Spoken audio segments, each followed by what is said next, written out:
Good afternoon and welcome to the Football Bond podcast. It's a father-daughter podcast about NFL football. Hi, I'm Chris. I'm Dad. Hi, I'm Kara. I'm the daughter. And we're going to cover week 2 of the NFL season. The games just ended up last night, a really late game with the Chargers and the Raiders. And we now have compiled all of our notes and things we need to talk about this week. Now, if you saw our podcast last week, it was our first one. We're building as we go. So we got some good positive feedback. We appreciate the likes, the subscriptions, the follows, and just please share it with those around you. Subscribe to it, and we really appreciate all the goodness. We anticipate to have more things as we go. We're in a different location today, and we may be in a different location even for the next episode. But we are moving forward, and we're excited to talk to you about this week's games. Really had some good action this week. We did. We also switched up our jerseys this week. He's pulling out the Matt Ryan Falcons. I did pull out the Matt Ryan Falcons because the Falcons won, which was awesome. If you have learned from me, I was a Falcon season ticket holder for many years, and I did pull out the old Matty Ice. That was his first jersey. Yes. I pulled out my newest jersey, which is a Justin Fields Jets jersey, even though he's out with a concussion right now. But you know from last week, I am a big Justin Fields fan, so we're excited. Well, let's get into it. So this week, we had a full slate of games, just like we've had in week 1. Our Thursday night game matched up the Green Bay Packers and the Washington Commanders. Green Bay come out in the all white with the white helmets, the white pants, the white jerseys. The game itself, I don't have a lot to say. So here's my problem. I love Dan Quinn as a coordinator. Dan Quinn was the head coach of the Falcons. Obviously, I have an affinity for him. Kara, being a Dallas fan, he was a great defensive coordinator with Dallas. And that causes you to move on. We get that. He's in a situation where he's got a tremendous quarterback who, by the way, I believe He's out with a knee injury. He's out with a knee injury, not listed for him to play against the Raiders in this upcoming week 3. That's going to hurt them bad. That's good. He's really a playmaker. Definitely showing his second year is really doing awesome. So we sure hate that for Jayden Daniels. An awesome young man too, from the things I've seen from him. And but Dan Quinn,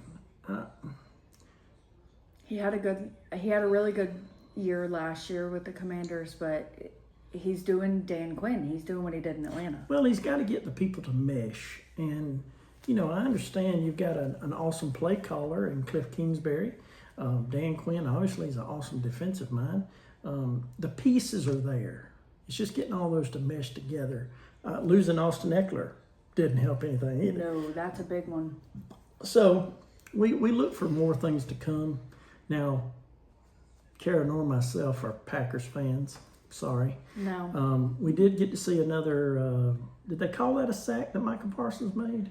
Yeah, we got to see Micah. I mean, he definitely looks a little bit more comfortable with the Packers defense, considering he only had a week last week to kind of get used to it. Obviously, they're practicing more. He's getting a little bit more comfortable.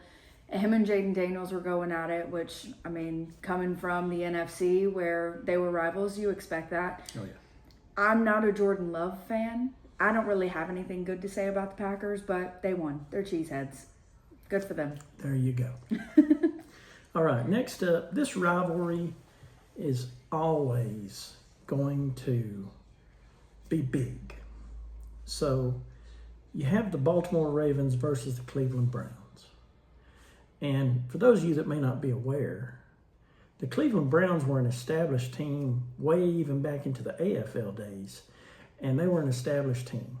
And their owner, Art Modell, at the time, decided that Cleveland wasn't the place for them, and they would move the former Cleveland Browns to Baltimore, where the Indianapolis Colts had just vacated. Baltimore is a great football city, so he moves them there and turns them into the Baltimore Ravens. They had teams and they played. They've even won a Super Bowl. And then somebody decided that Cleveland still needed a football team called the Browns, and unfortunately, it's still the Cleveland Browns. Nothing really changed, but that causes this to be this tremendous rivalry. Now, granted, if you're an AFC fan of any kind, going into the dog pound at Cleveland Brown Stadium is terrible. You know, it could be rough. So, of course, you had your typical Lamar Jackson. If you really pay attention to Zay Flowers, he's really coming into his own. Yes. Of course, you got Kyle Hamilton on defense, who is really, stepping up his game. I mean, the score was 41-17. The interception that Flacco threw, and then he thought he was going to run down the guy he threw it to. Yeah, that was bad. That was ugly. Yeah, I feel sorry for Flacco. Now, granted, Flacco is a seasoned NFL quarterback. He actually won the Super Bowl with the Ravens. So, I mean, there's plenty of things you can say good about him.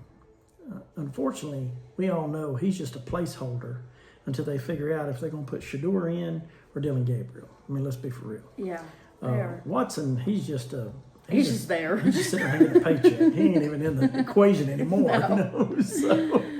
There was a really funny clip that went around during preseason when Shedeur was playing, and you've got all the quarterbacks sitting over there, and Flacco standing there, and he looks like a proud dad. He's got his arms crossed, and he looks so happy, and all the other guys are sitting around like, "Yep, there went my job. Yeah, Just lost my job. Just lost my job to the old man, which is awesome."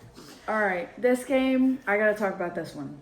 Dallas and the Giants, which is one of the biggest rivalries of the year. They play twice a year. It's always a really good game. Did I expect Dallas to go in and blow the socks off of the Giants? Absolutely. And we've seen that before. Plenty of times. Yeah. Dakota Prescott has beat the Giants 14 times. I saw something that said the last time the Giants beat the Cowboys and Dak Prescott, Patrick Mahomes was still at Texas Tech. There you go. So it's one of those things that you just go in, you expect Dallas to win. I don't know, the Giants showed up. Their defense looked awesome. Malik Neighbors, he's proving that he is worth the hype. He's an elite receiver. He is. You need to go be buying his rookie cards now if you buy cards. Yes. Brandon Aubrey. Brandon Aubrey is hands down the best kicker in the NFL, and he proved himself on Sunday. The man who was a soccer player didn't make it in Major League Soccer. And his wife and him were watching football, and she goes, "You could miss that kick." And he tried out for the Dallas Cowboys as a walk-on and just kicked a 64-yard field goal like he was just doing it for fun. Brian Schottenheimer, in his post-game interview, said that he has seen Brandon Aubrey kick a 72-yard field goal in practice, warming up. So, that was a good game. It was a nail-biter. I was pacing back and forth. My jaw hit the floor a couple times. Dallas needs to pick up in their secondary, which we just signed Clowney, so maybe he'll make up defensive line. Yeah, defensive line. But we also need to make up in our secondary. Being that we're missing Bland due to a foot injury, that you could definitely tell that they were missing that. We're ready for Demarion Overshown to come back.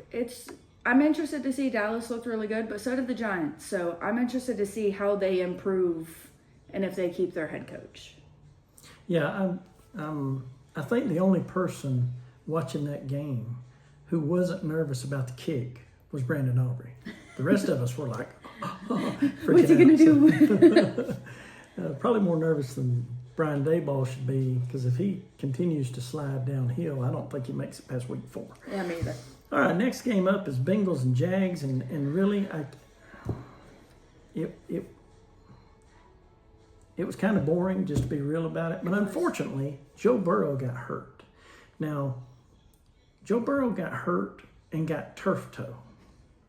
Now, we hear that said,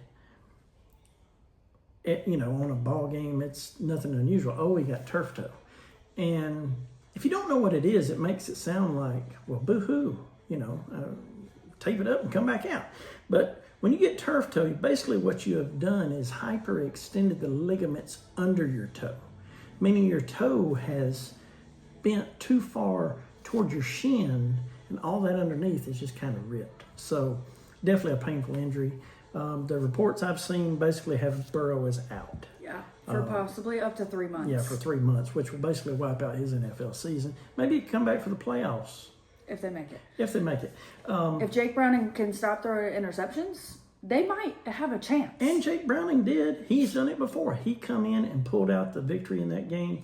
Wasn't pretty. Well, none of it was pretty. But unfortunately, Joe Burrow is hurt, so we'll just keep an eye out for him. If you had him on your fantasy team, I would definitely be removing him. Also, coming with the interceptions, Trevor Lawrence throws great to guys in orange. I mean, he's good at that. He also is, I don't think he thought anybody would notice that being 4 yards over the line of scrimmage when he threw it would be, what I do. That's kind of what it looked like. Yeah, that was bad. I think there were 3 penalties on that play, and then Dallas had 4 penalties on one play. Yeah. There were so many penalties this week. We were watching them lose yards more than we were watching them gain it in every single game we watched. It was awful. I felt like that referee was going to be like the one in The Replacements, where it's like, okay, it's 15, 30. Wait, how many is he? I don't even know. They offset. It's fun. All right, next game, Lions and Bears. Now, this is one of mine and Kara's picks from last week. We did pick 4 games.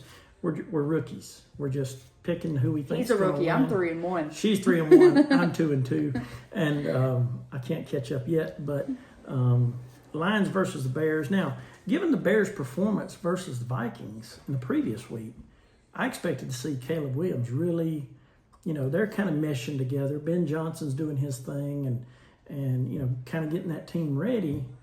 But then you got to deal with Dan Campbell.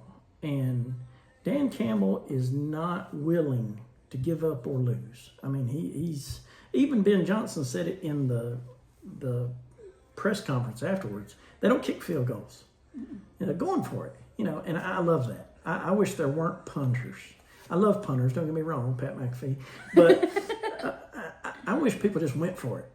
It would be so awesome. It definitely changes the complexity of the game. But, the Lions look solid. They picked their things up from their loss the previous week. They definitely were able to get their running game going, and with that dual threat of, the running back. And it is amazing how important the role of tight end has become in the NFL. It is tight ends.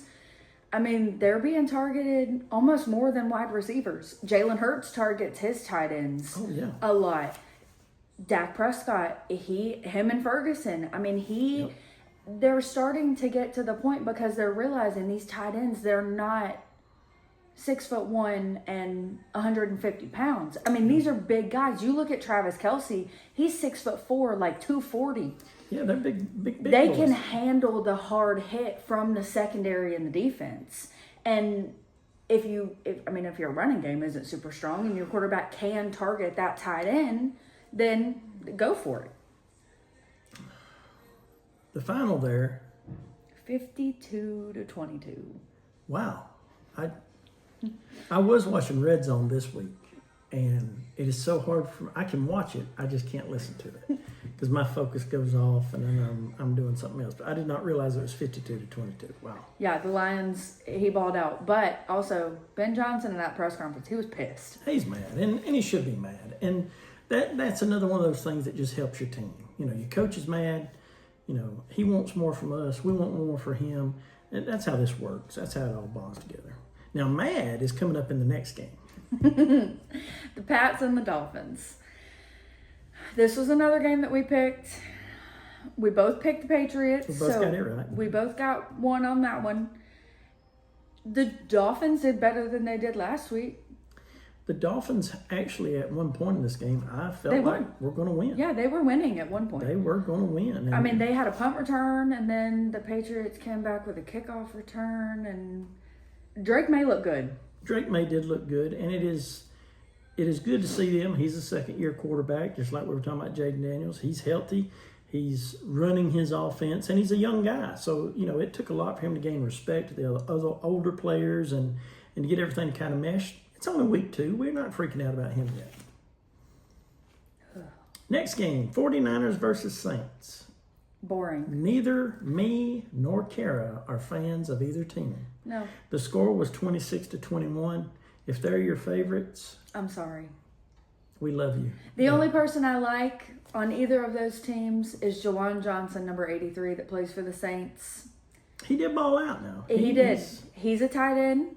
He was targeted. He had a really good touchdown. I've been following him and his wife on TikTok for quite some time, so I've always been a Jawan Johnson fan. If only he was anywhere but the Saints, I think I'd have a jersey. Well, there's always that question at the beginning of the season with who you going to name as your starting quarterback.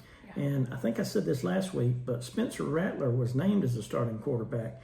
I just hope it doesn't take 4 weeks for him to realize that he's been named as the starting quarterback because he still looks bad.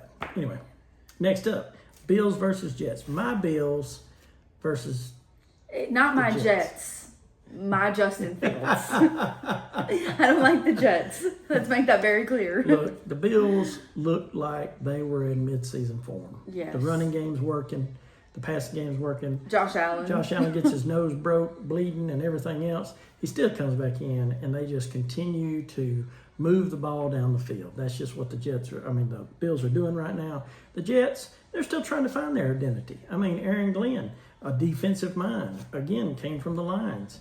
Don't know where the defense was, per se. I don't really remember any big super plays from the Jets, but it was definitely a battle. But it was nice to see Allen comes off the field, head down. Trubisky goes in. He didn't warm up. He didn't prepare for Josh Allen to get injured. And he goes and he's making plays He did. like he had been playing right there alongside Josh Allen. So that was good to see. And that's kind of proof that it doesn't really matter what happens. The Bills have coverage. The depth chart is really well, and me being a big Bills fan, I was a little nervous when Trubisky went in just Me too. because I remember him from the Bears, and I don't know. Anyway, We know how that was.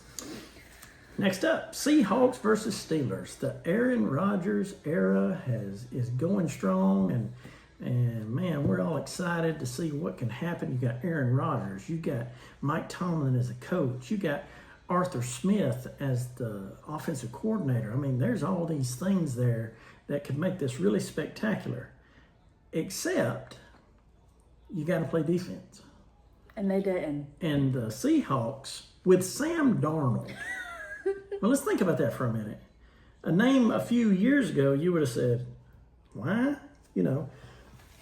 He's a good backup quarterback. Sam Darnold comes in. He doesn't have DK Metcalf anymore. He doesn't have a lot of the defensive players anymore. He has Cooper Kupp. Now, granted, Charbonnet as a running back is very aggressive, very light on his feet. He made some very big plays.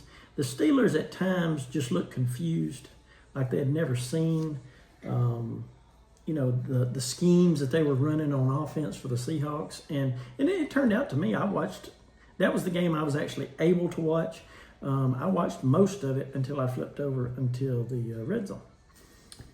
Yeah, I didn't pay it too much attention. It was one of those games that it was like, okay, like there are some good plays being made, but nothing crazy. Nothing that really was like, oh my God, I want to watch that game. Aaron Rodgers did tie Brett Favre with 508th touchdown pass, which is a large feat in the NFL, which, Aaron Rodgers can play. That's not really an issue. It's more his stuff's off the field than it is on the field. But, we'll just keep moving forward. And I'm sure that they're not happy with, it's week 2. A lot of people say it's week 2.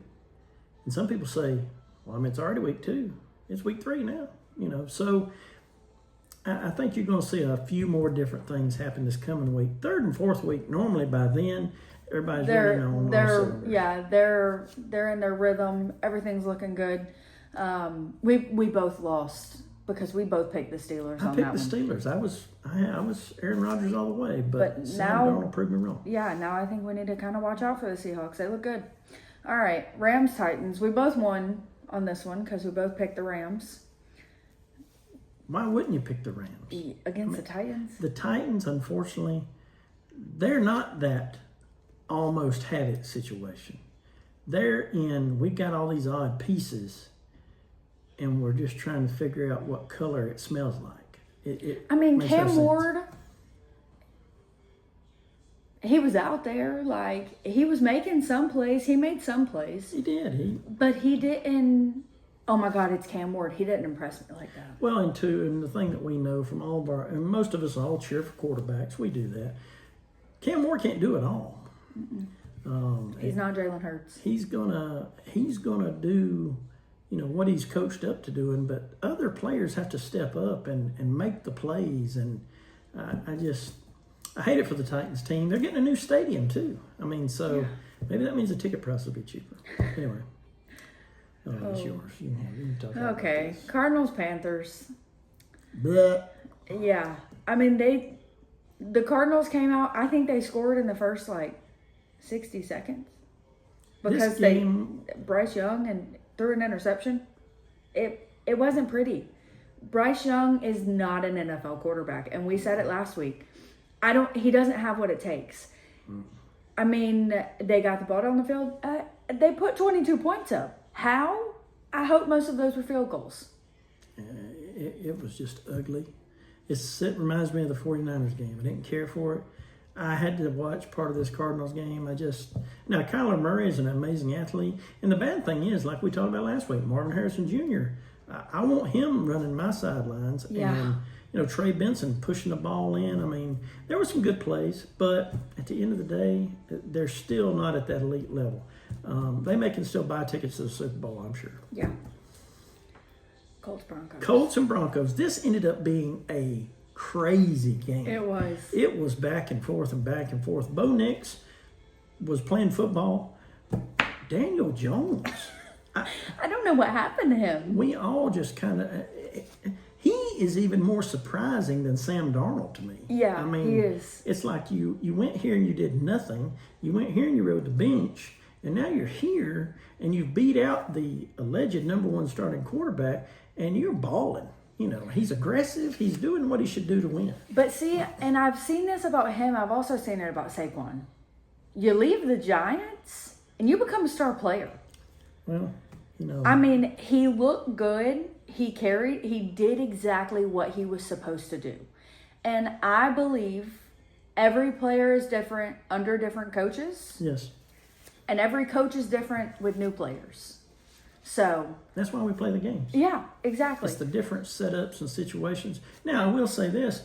I'll just backpedal a little bit to the Steelers game. Jalen Ramsey is a beast. I don't care what color jersey he's got on. Yep. He popped some dude for the Seahawks. Helmet right to the ball. He is trained to do that. And it was amazing. But anyway, this game come down to the attempt at a long field goal. And somehow the Broncos screwed it up good enough that he missed that attempt and caused a 15-yard personal foul penalty, which brought him 15 yards closer. And then he made it. And then he made that one. So it wasn't that necessarily the Colts really won the game. It's more about the Broncos just lost that game. Wasn't the personal foul leverage? It was ridiculous. Yeah, it was dumb. So anyway. All right, Eagles Chiefs. This game was very flat on the Chiefs' part. It was. The Chiefs pretty well have everybody they've had. Nothing really changed. Nothing changed. Nothing really, coaches. They've got the same coach. You still got Spagnuolo as defensive. You got Andy Reid. I mean, nothing is changing. On the Eagles side, this game was 10-10 for a minute. The Eagles probably did the tush push, 6 times maybe, something like that. Yeah, but one thing that is big in the media right now is the tush push. I obviously am not an Eagles fan. I never will be. Love Jason Kelce though. They are all lined up incorrectly. Oh, it's as illegal. It's awful. It is a mockery of football. Yes. That's what I deem it as. And them not banning it in the off season, if they would have banned the tush push, the Eagles would not be 2-0 right now. They wouldn't be. I think refuse the to other believe thing there too is, and we're going to be a little controversial because we do that from time to time, is Had the Eagles not won the Super Bowl, Tush Push would have gotten banned. Yeah. I think it's just because they won. That they were won like, the Super Bowl. How are you going to ban something and they just won it? I get that. And one of the Packers were the biggest opponent of the Tush Push. Yeah, they were. To me, it just looks dumb. You know, Yeah. if you want to run a quarterback sneak, they've done that in football for years. You know, I don't know. Anyway, but again, Eagles get the win, Chiefs get the loss. The Chiefs are 0-2. Chiefs are 0-2. What can you say? Next up, Sunday night, Falcons versus Vikings. Now, let me just tell you all this. The last time I remember a big game with the Falcons versus the Vikings was way back in, I don't know, 1998, when the Falcons beat the Vikings to head to the Super Bowl to play the Denver Broncos, which, of course, they got obliterated by. But I still remember all that. The Falcons, I watched this game. The Vikings come out on the J.J. McCarthy train, and he was doing J.J. McCarthy things. You know, he's a player. Don't get me wrong. He is a player. And then he got hurt. With a high ankle sprain. Now, I think in a way he was trying to do too much. That's just an opinion I have, but he is still technically a rookie. I mean, even though it's his second year, because he never played a snap in the first year, he is technically still a rookie. I did see one thing say that I can't believe we traded the guy that took us 14 wins last year for this. And that guy that they traded away was Sam Darnold, which again, we just giggle about. Oh my God. But anyway, Falcons win. I'm wearing the Falcons today. Go Falcons. And I think we're starting to see Michael Penix really kind of come into his own. Yeah, I tell think you, so. Bijan Robinson is a beast. Is a beast. He even had he gets high praise from Saquon Barkley, and right now Saquon Barkley is running back one running in the back league of everything. You know, so for him to get high praise from him, to me that really speaks. That says a lot. Bucks Texans. Next up, we got Monday Night Football, the Tampa Bay Buccaneers versus the Texans. I'm telling y'all what, I like Baker Mayfield. I do not. One reason I like Baker Mayfield is because when he played for Oklahoma and Georgia played them, we beat him. But Baker is a player. I mentioned this last week. He went to the Rams on short notice. This week, he's got an opponent. Now, the Texans are no joke. They play offense and defense. They're a full team. This came down to just smart football is really what this came down to. Baker was going to get down there. I even like it. The coaches trust him enough. After they scored the touchdown, he waved off the kicker. Yeah. They were going for two. He waved off the kicker. And he said, no, I don't need you. Obviously, they listened. You know, he pushed him out. Yeah, let's go. So, Buck still got some ground to gain. I still think, though, the Bucks, if they continue on this path, they're winning the NFC South. I mean, what are they up against? The Saints? I like Mike Evans. Mike Evans had a good game. He did. But I'm still a Texans fan. I like the Texans. I like CJ Stroud. Did they do a whole lot? No. But I feel like this game was really a defensive game. CJ Stroud didn't go crazy. I feel like they definitely have room for improvement. But last year, their record wasn't that great. They lost games last year. I mean, they're not like they're walking around like they're undefeated. They know that they have work to do. I hope they figure it out. I think on both sides of the ball this game, one thing that I saw, instead of it being hey, we're going to throw to the X receiver and him being open and catching it, there was more of, oh no, what we intended to do went to crap. Yeah. Let me do this. CJ Stroud in the same boat. And he ran for quite a few first downs himself. He's got the mobility. You know, Baker puts the ball in his hands, and he's just daring you that he's going to go there. I think this was it reminded me more of a pickup game where we're winging it, what we're trying it and working, so we're just going to go with what we got. Yep. The last game of the night, the late game that ESPN likes to torture us with, is the Los Angeles Chargers versus the Las Vegas Raiders. Golly, all these city swapping. Didn't even make it to kickoff. I was asleep. So Well, I'm I gonna let did you make take it. this I did make it into the really close to halftime. I did make it in that far, and I'm just going to tell you, I am fearful watching the TV, watching Max Crosby line up. Period. one. That man is scary. He is scary, and I love that. I mean, he is that type of player. He is. Very passionate. He has one job, and that's to get to the quarterback. Poor He does Justin it. Herbert, and he's a big old boy. He has this weird look in his eye. Like he's gonna kill you. He's tatted up. He's an awesome looking dude. None of that means anything. He is a football player, and he knows what his position is. He's not trying to drop back and fake you out. No, he is coming every snap. And man, I tell you what, the Chargers offensive line really did a good job. And as we know, Justin Herbert, he's not that mobile a quarterback. I mean, he's more your standard pocket passing, regular NFL quarterback that we always trying to build.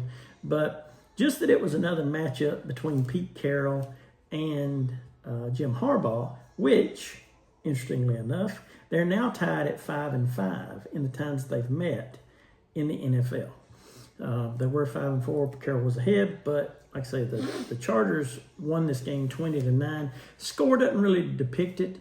It was a field goal fest at the beginning, so it really wasn't that exciting. It was easy for me to go to sleep, and I hate that for those two markets too, because if you're in that market, you was a 7 p.m. game, so it's easy for you. But anyway, all right. So that covers the games for this week. A lot of action, a lot of injuries, a lot of things that it's football time now. We got to make sure that we're conditioned. We got to make sure that we're doing everything we got to do. Offense, defense, special teams. Everything now. You've got the chance to see it with all the regular players. So now we got to pay attention. But I will say, it's week 2. Yes, we're all excited football's back. But we've had some good football. Good football. It has not been like, oh, yay, it's a 1 o'clock game and Dallas isn't playing. Like, you know how I usually am. Oh, yeah. I usually don't watch Red Zone. Usually I watch my game and then I follow up with everything else after it happens. I have been glued to my TV. The Dallas game had me on my seat. The Pats and the Dolphins going back and forth and back and forth. Like, it has been good football. And that's always a good start to the season. I hope it doesn't mellow out in the middle of the season. Like, I hope everyone keeps that competitiveness, because we don't want to watch you kick 2 field goals and have a 6-3 or a 9-6 game that's boring. No, and nobody wants to see the same people win over and over and over again. That's kind of a standard. A lot of people don't want to see that, and I get it. Of course, if it's your team, you love it. Yeah. And if it's not your team, well, it is what it is. All right, so as last week, we made some picks. Now, listen, we don't know nothing about over and under. We don't know what that negative means out there beside their name. I really don't. I've never gambled on it. I've never bet on it. We also don't do fantasy. I don't do fantasy football. I just like to see if I can pick the winner. And it's really based on either historical data, or last week's data, or if I just like you or not, and think that what I've seen would warrant you to beat somebody else. So this week's games, we have Houston versus Jacksonville Jaguars. I'm going Houston. I think they have it in them. If Trevor Lawrence keeps going 4 yards over where he's supposed to be and throwing interceptions, I think he's going to make the Houston's I think he's going to make their defense look really, really good, because they're bound to score at least 1 touchdown. I picked Houston as well. C.J. Stroud has enough in him. The Houston defense, though, is a really good defense. I mean, literally in the Bucs game, it was just football. I mean, the 20-19, I mean, it was back and forth. It was a good ball game. Next game up, we got the Jets versus the Buccaneers. Of course, I'm picking the Jets. Even though we're not going to have Justin Fields. Who's his backup? Right. And so... It'll be interesting. I am, again, picking Baker Mayfield and the Bucs to win. Next game, we have the Broncos versus the Chargers. We both have picked the Chargers on this one. Even though I know that Bo Nix is coming into his own second-year quarterback, just like Drake May, just like Jaden Daniels that we talked about earlier. Bo Nix is a baller. I mean, he was in college longer than he should be a doctor by now, as long as he was in college. Literally. He should be the smartest man in the NFL Yeah, right he played now. for Auburn for 14 years, and then he went to Oregon for 6. You know, I mean, he should be already ready for his NFL retirement. But he needs to listen to Sean Payton. Sean Payton has the system. You just got to listen to it. I believe that's the key. So we're going against the Broncos. We're going with the Chargers. Next game up is the Chiefs versus the Giants. I just can't. It's the Chiefs. I picked the Chiefs. I picked the Giants. I watched them play Dallas, and they look good. Neighbors looks good. Russell Wilson had the game of his life. Now, I will say that. Russell Wilson, and you would think, we've got Jackson Dart, we're biding our time. Russell Wilson can still ball. Don't And he proved misunderstand it. that. He proved himself. He proved that was a Super Bowl worthy Russell Wilson that was on that field. Yes, him and Jackson Dart were kind of switching out every other play. That was very confusing. Very I really hope they don't do that again. But with Malik Neighbors, if the Chiefs defense does not put a minimum of 2 men on Malik Neighbors, he is going to score on them every chance he gets. That's exactly right. Just get it So- on. So those are our picks this week. Yeah. Again, Kara's 3-1 from last week. I'm 2-2. Shouldn't have picked the He Bears. taught me well. Shouldn't have picked the Bears. And it just goes to show she knows what she's talking about. So anyway, so that is our recap from week 2 of the NFL. We've had a lot of fun. We're having a lot of fun doing this podcast. We hope that you're having fun with us as well. Again, we're just lighthearted. We like to talk about football, and again, that is our football bond. We are also looking for sponsors. If you like what we're doing and you want to kind of help us out, we'd appreciate it. We're looking into getting some more equipment, and we're not trying to get super fancy. We like it simple. Plain Jane. We'll probably just buy more jerseys, to be real about it. But Yeah, that's true. to me, if you're showing that you're a fan in football, you have a jersey. And I can't tell you how many Falcons games I went to, and there'd be somebody there with a Pittsburgh jersey on, and Pittsburgh wasn't even playing I always wore a Dallas jersey, so I can't say anywhere anything. near us, So anyway, but like I say, if that's something you want to try to help us out with, again, we're going to be on YouTube. We're looking to expand our territories as well. So Might go TikTok, maybe? we might do a little TikTok excerpt. Can't do a full, but we might do a little excerpt on TikTok. And again, just have fun. Maybe we've helped you understand a few things about football, and it's not so pressuresome. If there's anything you want us to cover, put it in the comments. Yeah, definitely put it in the comments. And coming up in a next, I would say probably after we get through week 4, we may even go with some questions, where that we can interact with you. Maybe we take this week's questions and we go over them the next week, so that, we're sharing this. I mean, this is not just about what we think. Let's all get together, because you can watch plenty of former players and celebrities and do that thing. We're just 2 people. We live in Myrtle Beach, and we love football. So again, we appreciate all your support. If there's anything that you're looking for, again, hit us up. And aside from that, let's get ready for week 3 of the NFL season. Thank you.